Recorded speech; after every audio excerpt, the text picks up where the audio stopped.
आप उनके इलाके में गए थे प्रचार करने? मुझे पार्टी ने वहां नहीं भेजा, पर अगर भेजते तो मैं जरूर जाता। जाते? 100% जाता।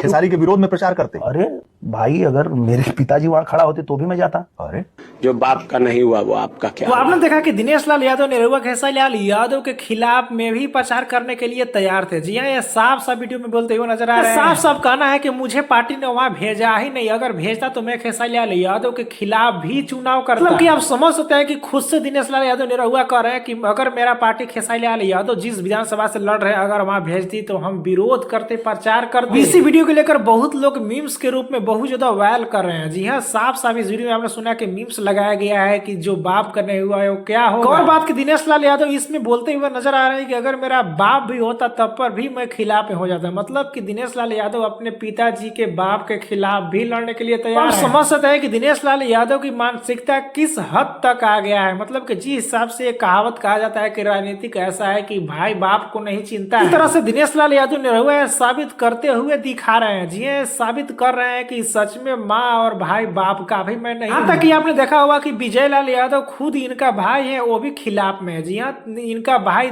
विजय लाल यादव आरजेडी के प्रचार में रहते हैं। इसी बात से समझ सकते हैं कि खुद का अपना भाई होकर जब एक दूसरे में घर में जब खाते हैं, एक में रहते हैं, वो अलग अलग पार्टी में है और ऐसी बात बोल रहे हैं तो क्या हद तक जा सकते हैं। इस पे आपकी क्या राय है नीचे कमेंट में बताना ना भूल। वीडियो को एक लाइक करे, चैनल को सब्सक्राइब कर ले, फेसबुक को फॉलो कर ले, इंस्टा को फॉलो कर ले।